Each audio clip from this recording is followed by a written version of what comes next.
Good evening, everyone. We are gathered here today for the National Economics and Public Policy Summit organized by Praxis, the Economics and Public Policy Club of IIFT. This is the first time the summit is being held under the Great Youth Banner, marking a significant milestone for the club. With that, please join me in welcoming the junior and senior club coordinators of Praxis to formally commence today's summit.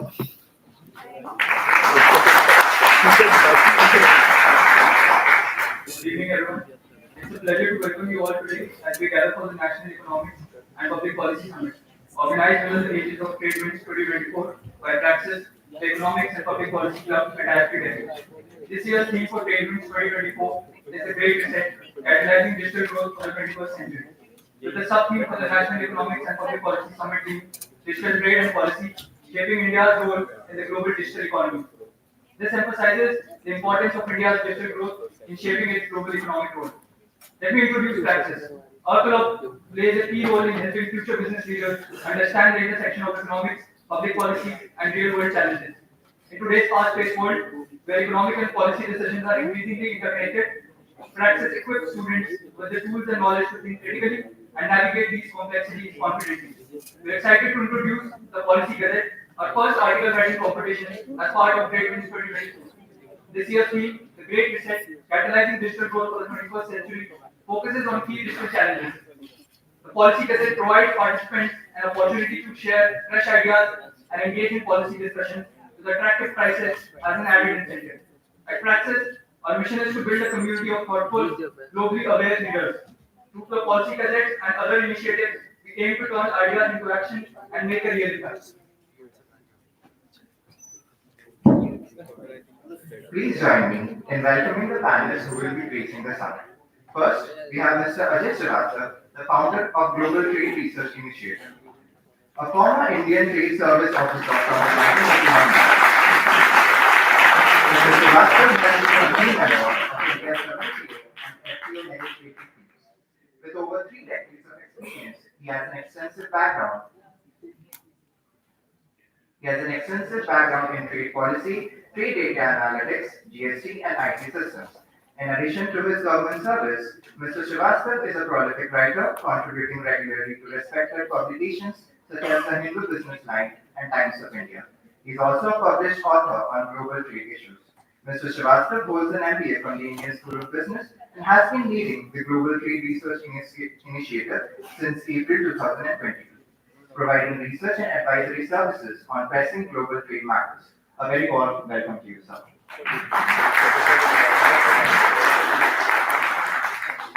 Next, we have Ms. Mitali, an accomplished economist and public policy expert. She is the founder and chief economist of Nikore, a youth-led think tank focused on policy design across various sectors. Ms. Nikore has an impressive track record of advising global organizations such as the World Bank, the Asian Development Bank, and the United Nations, as well as the leading private sector firms, including PwC and EY.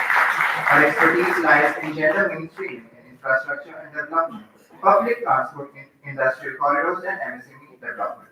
She was featured in Forbes 22 for 2022 and is a LinkedIn top voice for gender equality. She holds an MSc in Economics from the London School of Economics and has been a driving force behind transformative projects in urban mobility, transport, logistics, and gender policy. A very warm welcome to you, ma'am. Moving on, we have Mr. Rajesh Ranjan, serving as Head of Government Affairs and Public Policy at Google, specializing in navigating the intersection of cloud technology, AI, and cybersecurity. With a rich experience across leading companies like Microsoft and KPMG across diverse domains, Mr. Ranjan has been instrumental in shaping public policy and fostering a digital ecosystem driven by innovation. He has led numerous high-impact government projects and has deep expertise in e-governance, regulatory frameworks, and policy development. A very warm welcome to you, sir. Next, we have Mrs. Shobhna, serving as Senior Associate in Social Sector Advisory at PwC India and a PhD Economics Scholar at IIT Delhi. She has previously worked at NITI and has taught economics at prestigious institutions like Lady Sriram College and Delhi College of Arts and Commerce. Mrs. Shobhna is also a trained Kathak artist with a post-diploma degree from the National Institute of Kathak, NSC. Additionally, she has been a brand ambassador for Swachh Bharat Abhiyan in Haryana, highlighting her diverse talents in both academic and artistic fields. We welcome you, ma'am, to the summit. Next, we have our moderator for the summit, Mr. Kaushal Mahan, who is the Senior Vice President at GES India with over 12 years of experience in public policy and government affairs. He specializes in initiating policy and creating favorable business ecosystems for sectors like electronics, IT, cybersecurity, and fintech. At GES India, he leads advocacy campaigns on major policies including data protection, privacy, e-commerce regulations, and electronic manufacturing. Before joining GES India, Mr. Kaushal worked with Associam focusing on technology policy issues. A very warm welcome to you, sir.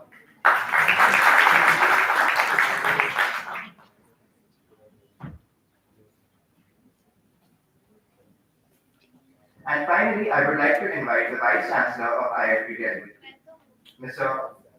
Professor Rakesh Kumar. Professor Rakesh Mohan, which is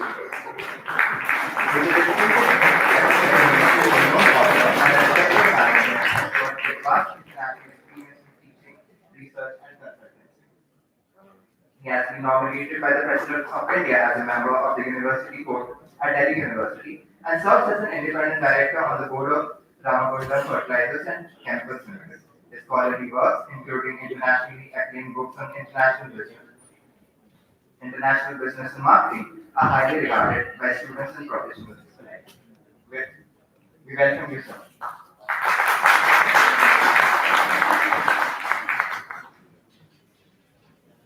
To complement the initiative of organizing the first Economics and Public Policy Summit, we have also published the very first edition of our Praxis magazine. The magazine offers valuable context featuring in-depth articles on issues like One Nation, One Election and India's Foreign Trade Policy 2023-2028. The main focus is on how the fiscal frontier will serve as a new platform for hands-on learning and engagement with critical fiscal topics.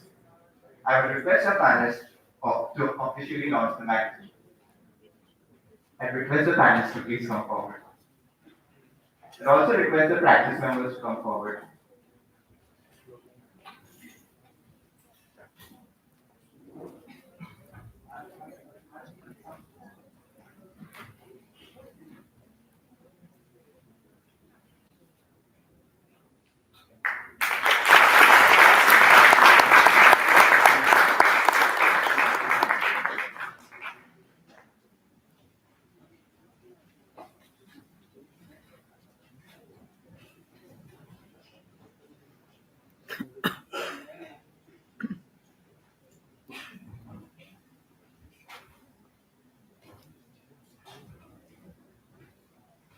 I would now request Mr. Kaushal Mahan to please commence the panel discussion. Thank you, sir.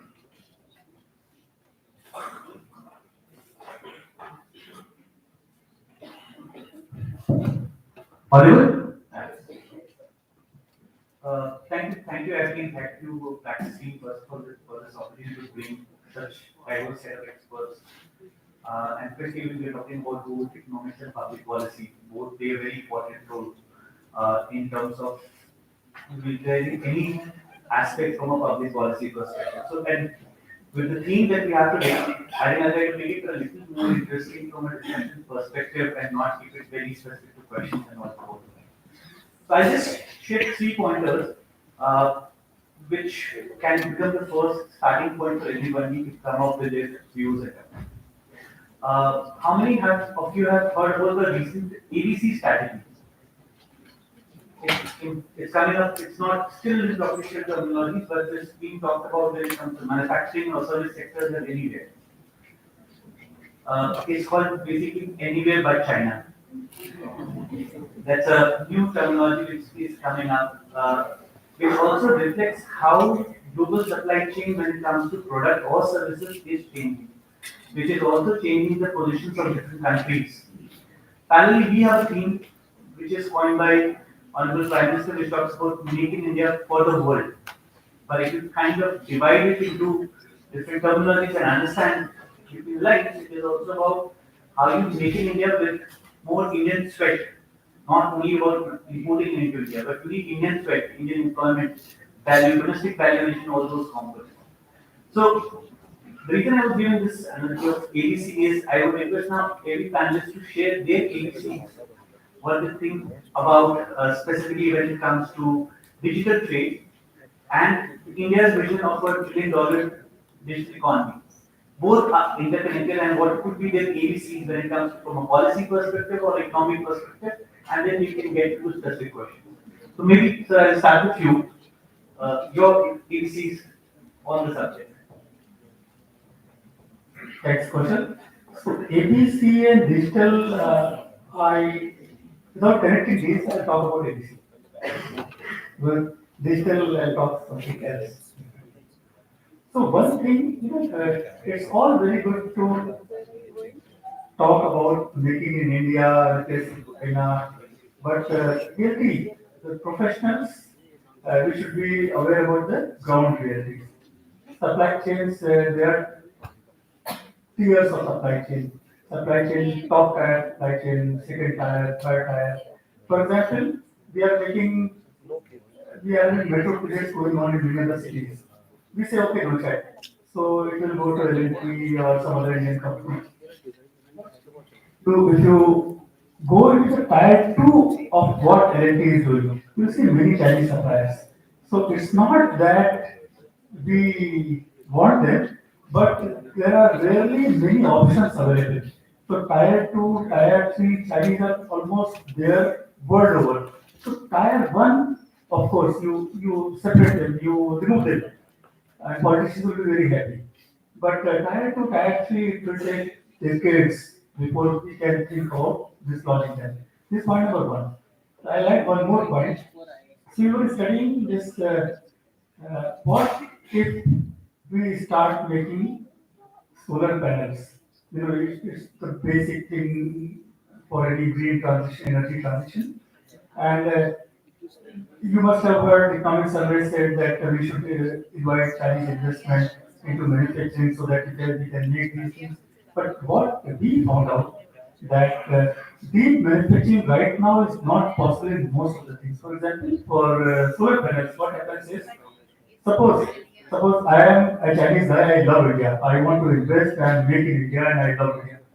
But if I am starting to make solar panels, say from scratch, that is silica quartz science, then I'll be at least 40 to 60% overpriced. I can't sell, it'll go bust. Next is if I start from polysilicon stage to solar panel stage, I'll be still 30 to 40% overpriced. I can't make it.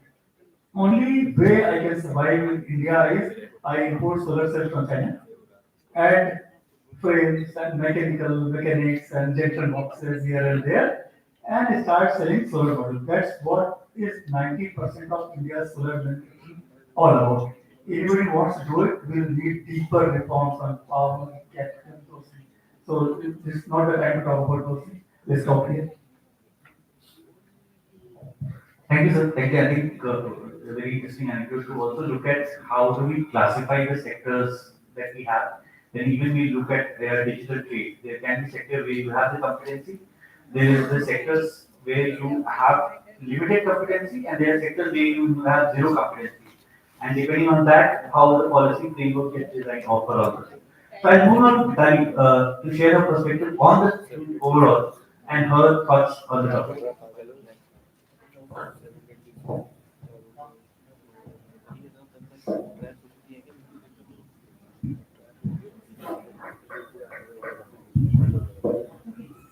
Thank you so much, first of all, to the organizing team at IIFT for having me. I think this is my third year running at Traders. So it's exciting and really happy to be back to IIFT. Also happy to see a lot of familiar faces, in the audience and some of our ex-team members also in the audience. So very happy to be here. For the ones who don't know me, my name is Mitali and I'm the founder of a think tank called Nikore Associates, and we work extensively on gender mainstreaming, and one of the particular areas we're starting to focus on is women in trade and logistics. Sorry for the outfit. I have to go for a party after this, so I hope that's fine. But coming to your question, the point around digital trade is so critical for our lives because I'm sorry if I don't look at each other. Please put this chair is kind of weird, so I have to keep like doing this. So I'm going to just keep doing this. But yeah, I think when we look at digital trade as a key area of focus, what are we seeing today? There are segments in which we can classify the different traders of our economy. So the first segment, which is really the segment that I work most closely with, is around women entrepreneurs who have started to get into trade. And these women entrepreneurs might be like first time traders, second time traders. For them, actually, the digital systems have been an enabler. Because the ones who have just started to trade amongst any of the groups, whether it's small, medium, or women, but typically the women, because they don't have to go to the customs office each time to get a clearance for each and every good that they want to export or import, because they don't have to go and stand in those queues, and because they don't have to personally visit the ports, it makes it easier for women to trade because you have a digital system that saves time. You don't have to physically go. The mobility restrictions around women's curfew times, we change it as अब वहाँ पे आपका 6 बजे तक number ही क्या line then how will you get the clearance? So now all of that has been eased out with the digital system. So for this group of young first time women entrepreneurs, definitely the digital systems of trade are really the harbinger of change. On the other hand, we have another group of women entrepreneurs and traders we work with, which is the rural sector, established MSME women entrepreneurs that have been, in the sector doing their production for a very long time. They have set ways of working, and then when you digitize that process, which they have been accustomed to for many decades, it's suddenly a disruption. So we are finding it hard to now adapt to this digital system because the digital literacy amongst this group is very low. And very little has been done to actually educate them on the new system. So now, as part of one of the assignments I'm doing, I'm working with the customs board to actually create more and more trainings for this excluded group of women. Now, when we turn our attention to the third group, which is actually benefiting, is logistics service providers. So all of you are, foreign trade students. So obviously you would know that what is a freight forwarder and what is a customs broker, and you have all of these guys, typically guys, sitting at a land port or a seaport or a airport to get your clearances done. Now for them also the digitalization, whether it's a faceless assessment or whether it's the EDI system or whether it's pre-arrival processing, which is done all entirely digitally, it really saves a lot of time for clearance. And see, I just went and visited Bhutan. I've also been working extensively in Nepal and Bangladesh. Now, these countries, the volume of trade is like about a tenth of what we are getting. Right? In India, the volume of trade is growing so fast, we need a lot of efficiency and fast movement of cargo. We can't have a situation where in Petrapur, like what the situation was 2 years ago, cargo is stuck for 14 hours and the truck is not getting cleared. So now we need a situation where the cargo is cleared very fast and we can move in 4 hours the my truck is cleared and I can move it, to the next location. So the digital systems of trade are, the only solution, and we need to have a lot of documentation pre-uploaded, what we call pre-arrival process, before and all the clearances are done. So the digital systems are very important, but we have to make our digital systems inclusive. We cannot have a situation where there are groups of traders, entrepreneurs who are left out of that digital.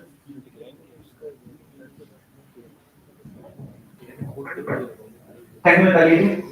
One point from my experience working with specifically the customs and other thing, while the government is working on it, capacity building of the implementers is the most important thing, which is still needs a lot of work.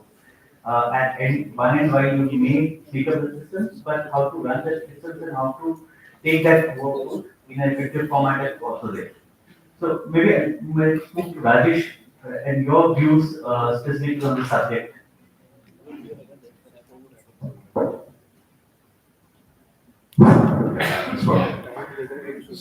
Once again, I think thank you for having me again on this panel. Very well curated. I was well covered in terms of the diversity of fields and the representation as well.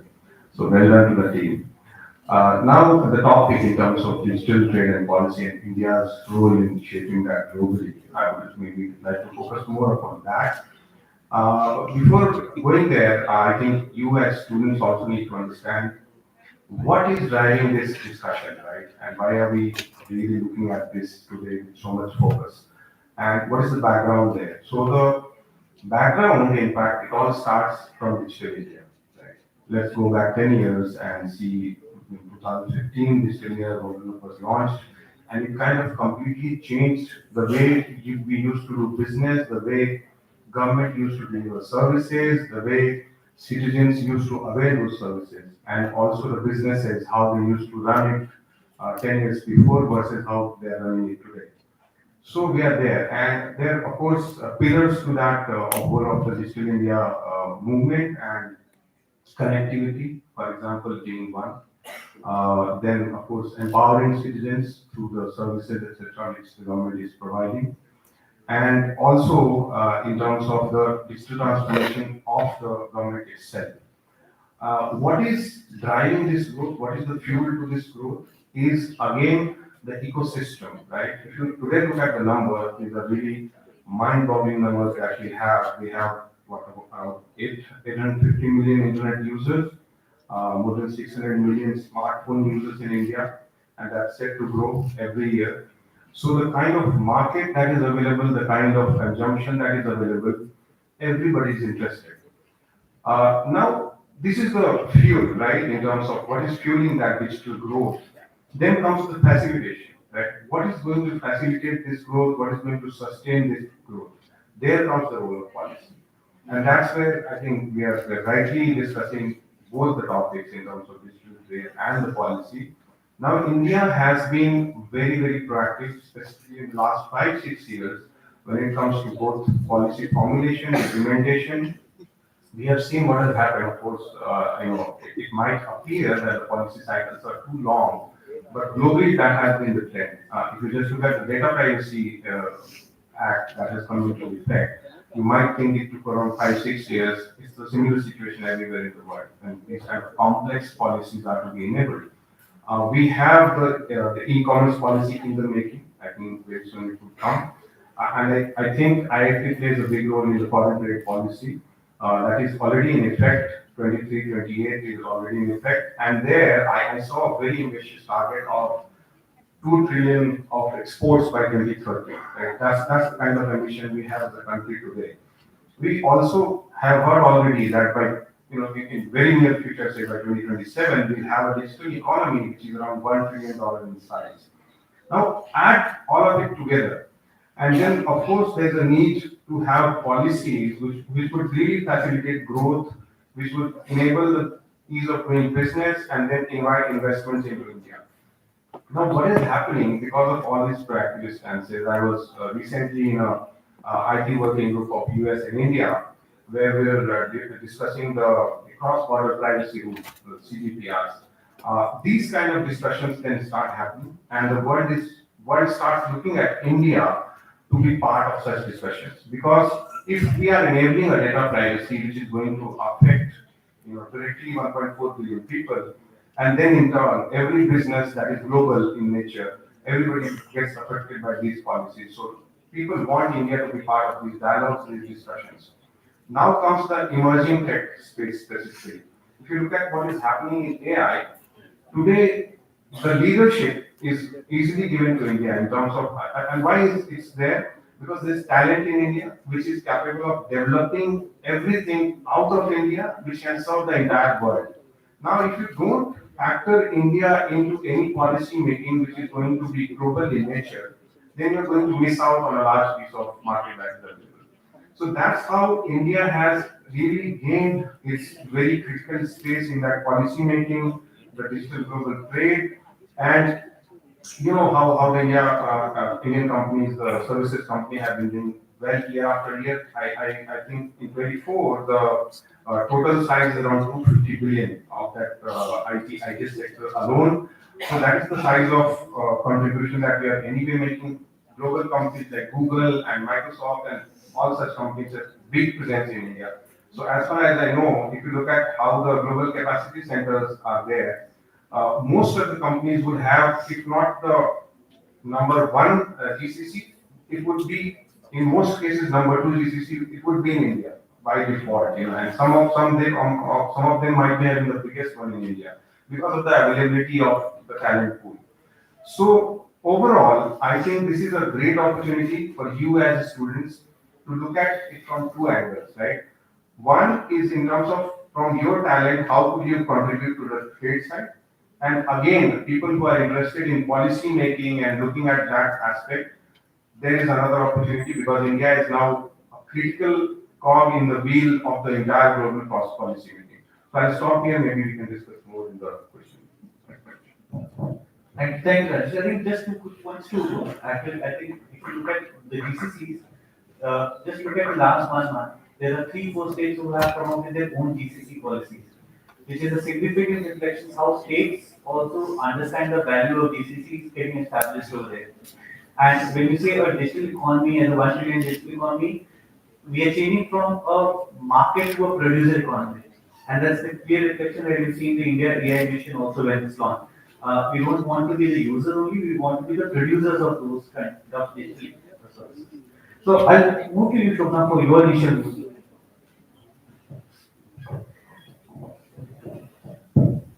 Yeah, first of all, thank you to Praxis team for having me here, and I was actually looking forward to the day to be among great speakers and all, of course, learn interchangeably like we are today, discussing this very important discussion.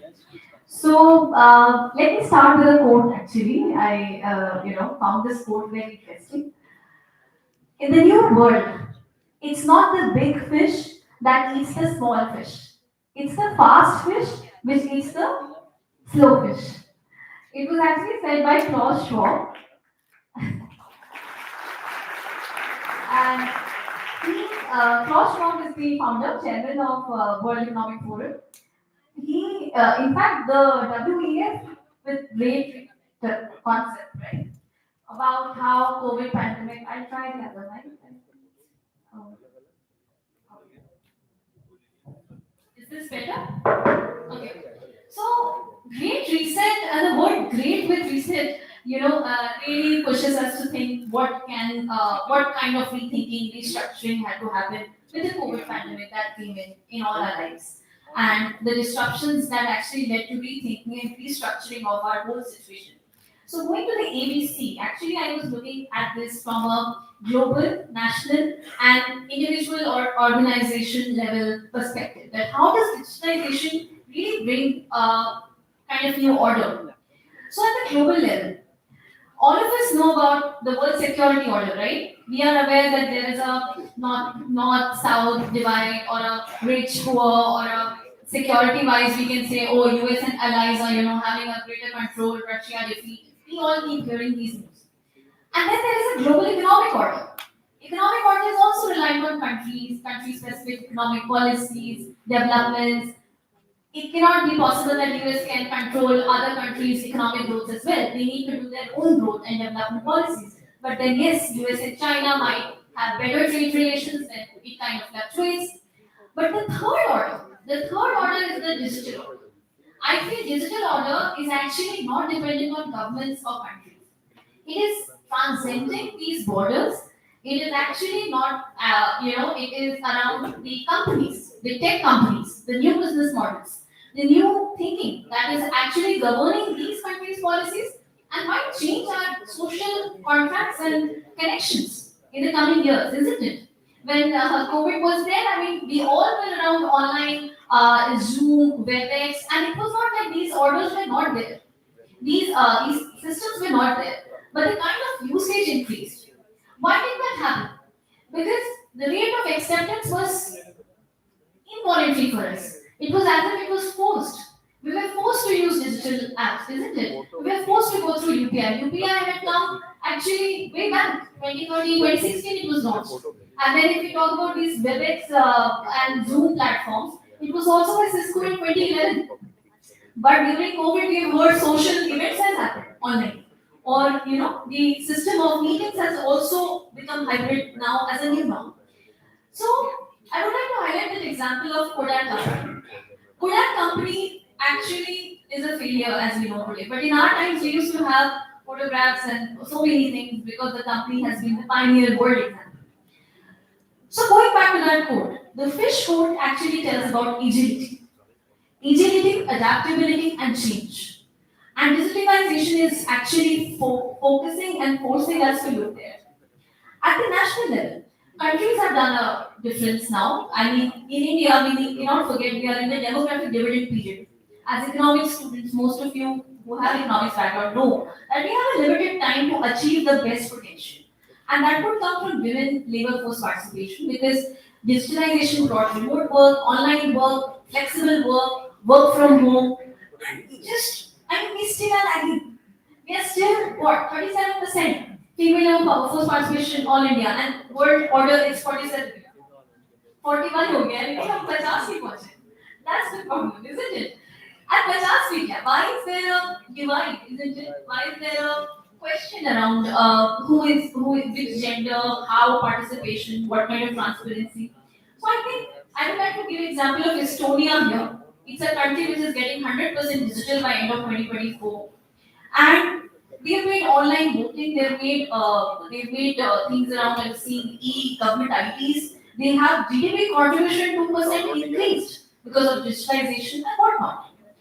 So policies at national level change when digitalization is taken at core. And the last point about individual and organization level.